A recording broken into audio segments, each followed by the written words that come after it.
Kobe Bryant said guarding him was like trying to guard a ghost. And LeBron James said he literally warps gravity. Right. The material we're looking at today is all about why basketball's greatest defenders openly admit they lose sleep trying to figure out Stephen Curry. It's an incredible collection of quotes. This isn't a simple look. It's a deep dive into how legends of the game explain what makes his shot just completely unstoppable. And honestly, the research here is top-notch. Oh, spectacular. You've got all the gold standard quotes, Shaq on him shooting from the parking lot. The core content is there, it's engaging, it's valuable. So today isn't about fixing flaws, this is about optimization. Exactly. We're focused on turning this really compelling collection into a truly authoritative piece of analysis. So let's just jump straight in. Okay, first big opportunity. To elevate this from just a collection of quotes to something more analytical, we have to address the repetition of the main theme. Yes, that's the first thing I noticed. The weakness is that heavy reliance on the exact phrase. You know, Steph Curry's unstoppable shooting. Or something very close to it. It's everywhere. And the problem is, it actually starts to dull the impact. You're quoting Kobe, who has this incredibly vivid language, and then you follow it up with a summary that, well, it just isn't necessary. But hold on. For a video script or something meant for digital, isn't that kind of repetition good for, search terms, making sure the point lands? That's a fair point, but it misunderstands the audience for this piece. This is for someone who already knows the game. You have to trust the gravity of the quotes.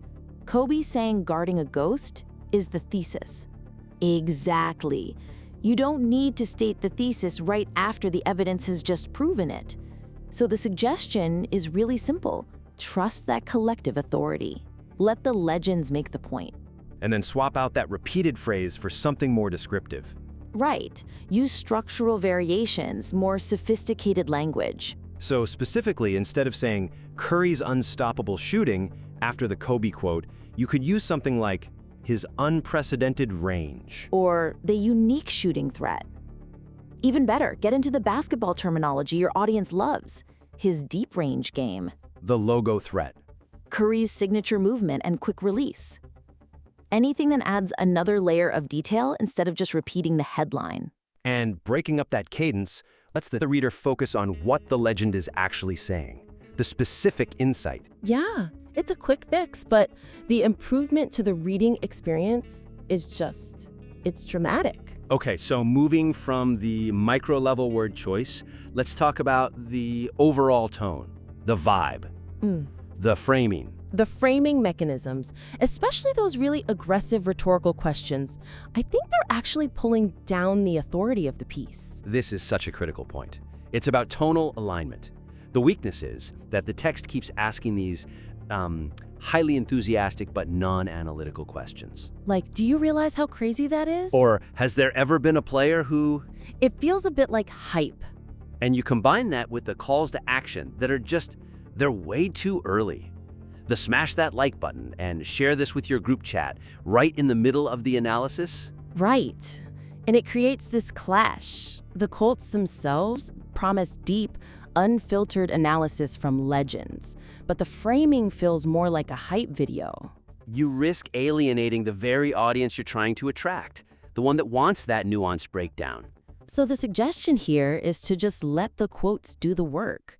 Shift that energy away from asking obvious questions. And move it toward analyzing the implications of those quotes. Yes, and save the big calls to action for the very, very end. Keep them separate from the analysis. So, for a concrete example, instead of opening with, imagine guarding a guy who can pull up from 40 feet. You could start with a strong synthesis. Something like, before Steph and Curry, half-court shots for just Hail Marys.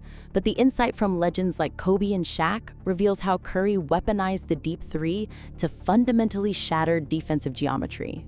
That grabs you with expertise, not just excitement. Exactly. And if you want audience engagement, you can still do it. Just make it smarter.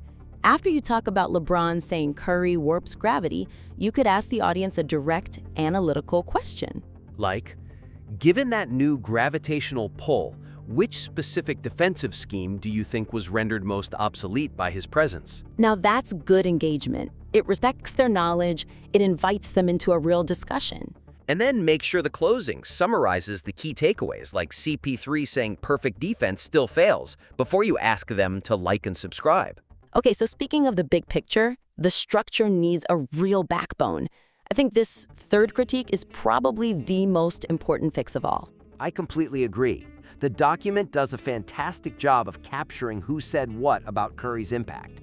But it needs to synthesize it all into the why, the core mechanisms. That's the weakness right now. It's just a rapid-fire list. Kobe said this, Durant said that, Shaq said this. It's engaging, sure, but the piece promises a robust, logical argument. It promises the why legends fear him, but it just presents the quotes without grouping them into these analytical buckets. The suggestion then is to stop using the quotes as a list and start using them as thematic evidence. Build 3 or 4 distinct analytical sections. Exactly. Categorize the quotes by the specific aspect of Curry's game they highlight. You'd be synthesizing all these diverse observations into one unified theory of his dominance. Okay, so let's try to build that right now. We could define 3 mechanisms just using the quotes already in the piece. Let's start with mechanism 1.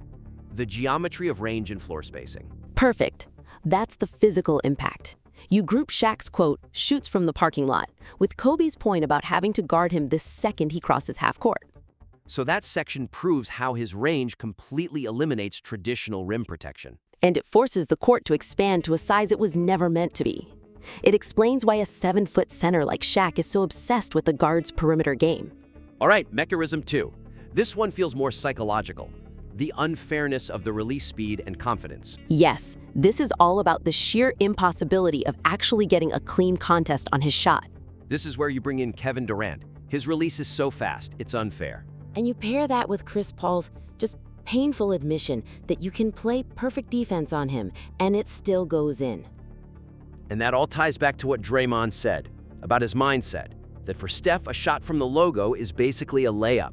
It's the combination of mechanical speed and unshakable confidence. Flawless execution from the defense just isn't enough. Okay, and that brings us to the final piece, the systemic change. Mechanism 3, gravity and off-ball pressure. My favorite one, because this is where you get into the historical significance. This is the home for that foundational LeBron quote. Steph warps gravity. The whole defense tilts toward him. And you combine that with what Durant said about how he forces teams to switch everything to ice screens, all these defensive schemes that were developed just for him. This mechanism explains the chaos he creates even when he doesn't have the ball. The constant, exhausting pressure. It shows why he's a historical anomaly. It's what Reggie Miller meant when he said Curry took what he did and turned it nuclear. Grouping the material that way, it just gives the piece a powerful, professional backbone. It moves from the mechanics of the shot itself to the systemic impact on the entire league. And that structure, it respects the deep knowledge of the listener. It honors the incredible authority of the quotes that have already been gathered. So to wrap this all up, we're really focused on 3 high-level opportunities that will completely transform this material. Exactly. First, just diversify that language. Get away from repeating the main theme so the pacing feels smoother. Second, align the framing with the tone. Let the evidence from the legends be the exciting part, not the hypey questions around it. And third, that crucial structural shift. Synthesize those amazing quotes into the 3 mechanisms we just talked about: geometry, speed, and confidence, and gravity. That provides the robust, logical argument this piece is so close to achieving. This is an exceptional collection of research, I mean it. Implementing these few shifts will take it from being a great collection to being a definitive piece of analysis. We genuinely look forward to seeing the revised version. Keep refining your work, and please submit it again. We always want to see how you continue to strengthen your arguments. This is fantastic stuff.